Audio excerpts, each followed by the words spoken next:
we'll surely mention tomorrow night, Hillary Clinton's emails and the continuing concerns about how she and her team handled classified information. A Friday night document dump by the FBI and news of immunity deals has offered new info to be digested on the now closed investigation. Joining me from Greenville, South Carolina is House Oversight Committee member Trey Gowdy. Congressman, thanks for being here. Yes, sir. I want to get your thoughts on these developing stories, then we'll talk about the debate tomorrow night.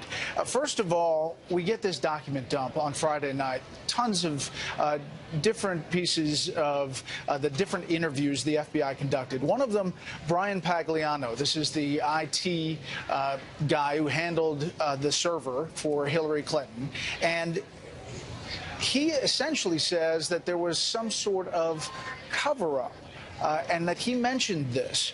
Take a listen to questioning of Robbie Mook today.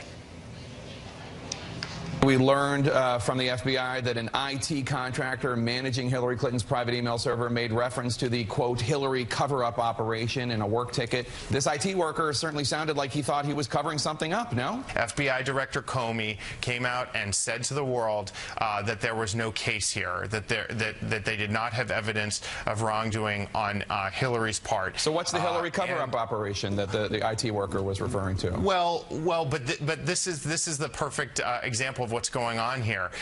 The Republicans in the House side are selectively leaking documents for the purpose of making Hillary look bad. Congressman, your reaction to all this? Well, there was a cover-up, and the folks who aided and abetted that cover-up is the State Department. I mean, keep in mind, Brett, she had this arrangement for the entire time she was Secretary of the State. Then she kept her emails for almost 2 years, and it was only because a congressional committee would not go away that the State Department bothered to ask her to return the public record. And then that's when it gets interesting. The conversations between Cheryl Mills and Patrick Kennedy, and then Platte River, and then we send a subpoena, and Platte River destroys documents after the subpoena. The State Department, which is supposed to be apolitical, not interested in the next presidential election, has been covering for Hillary Clinton since she left office.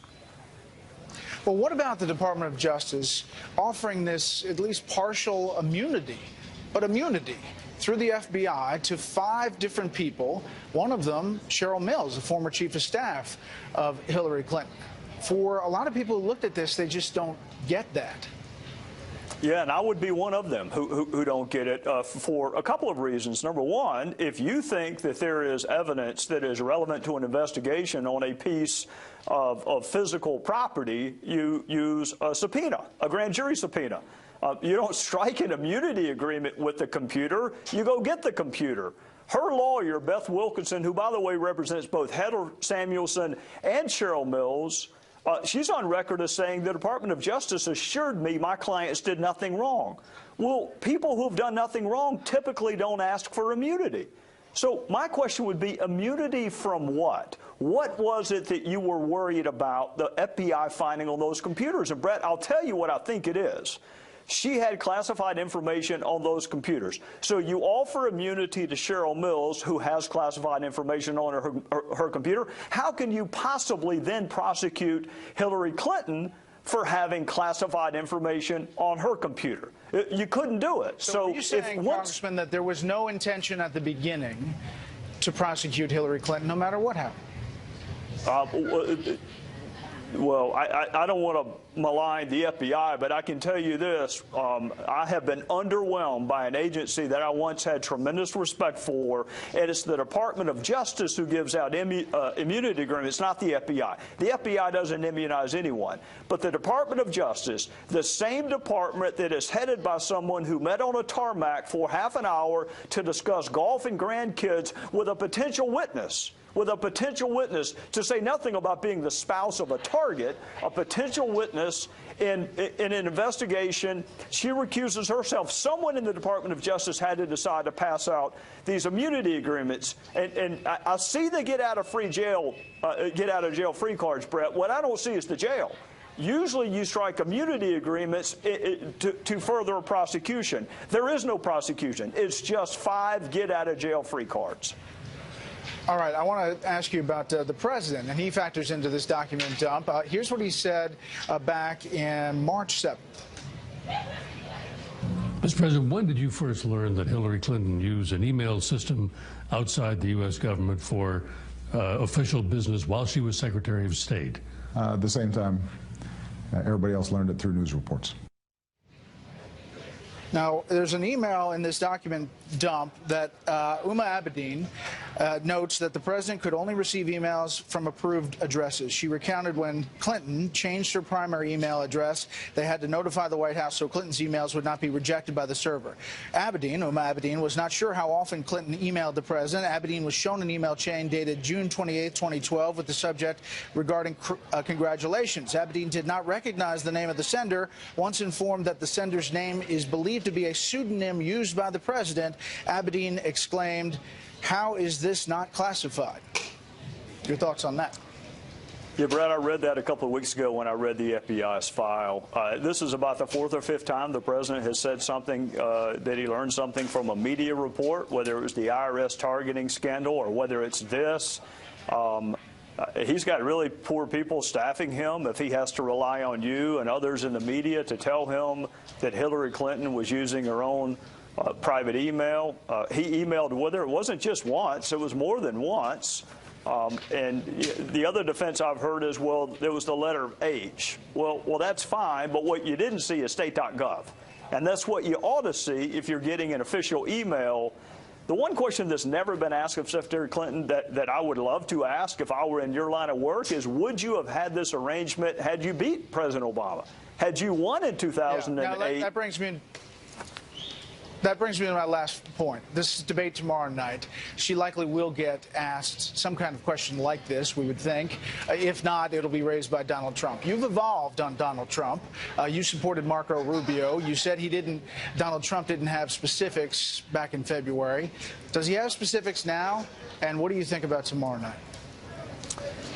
He has some specifics, but, you know, Brett, this is really not a policy presidential race. This is about the anger and frustration that my fellow Americans feel with those of us who have been in politics, and Secretary Clinton's been in it for a long time. The way I look at it, I was a Marco Rubio supporter, so I'll quote him. The choice is between someone I don't agree with on everything or someone I don't agree with on anything. And between the two, I'm going to pick the person I don't agree with on everything. Congressman Gowdy, thanks for the time. Yes, sir. Thank you. Let's get some reaction and a look ahead to tomorrow night with syndicated columnist Charles Krauthammer, who joins us now from Washington. Charles, your thoughts? Well, look, I think Trey Gowdy is absolutely right. The more you look at these document dumps, the more you look at the things that were done, the granting of immunity. And as Gowdy explains, there was no need for that. All you had to do was issue a subpoena.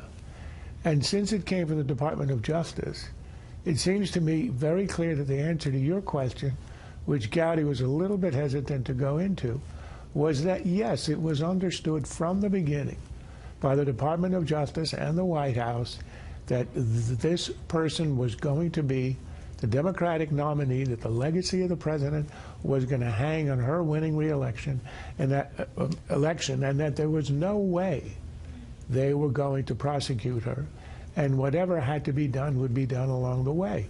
My view is that Comey found himself in a position where he's not a stupid man. He understood that was the setting for the whole play. And his job, I think, he felt, now I'm imputing this to him, was to come out with his reputation reasonably intact by laying out the indictment while in the end not indicting. I don't know that it was a happy compromise, but that looks to me to be what actually happened. All right, so we are 26 hours and 45 minutes away from this thing starting here at Hofstra. There's been a lot of prognostication about which Donald Trump shows up, whether Hillary Clinton tries to run circles around him in policy. What do you think heading up to this, and who's under more pressure? Well, it seems to me the context for this debate is that we have the two most unpopular candidates in modern American history, and that the bar for each is extremely low. For her goal is to come out as reasonably likable, to quote a phrase that Barack Obama used in the 2009 election. For him, for Donald Trump, his job is to come out as reasonably unscary. Now, that's not exactly a hard task for regular folks, but that is the objective, I think, for these two candidates. For Trump, he's got the higher upside because he is trailing. It's very close, but he is trailing. He needs to get something moving here to continue the momentum he has, because if he stalls and the election's held today, he would lose. But on the other hand, since she has been running a relentlessly negative campaign from sea to shining sea, all he has to do is to show that he's not the monster he's portrayed as, and he wins. So you show up and act normal, and you win. That shouldn't be a difficult task.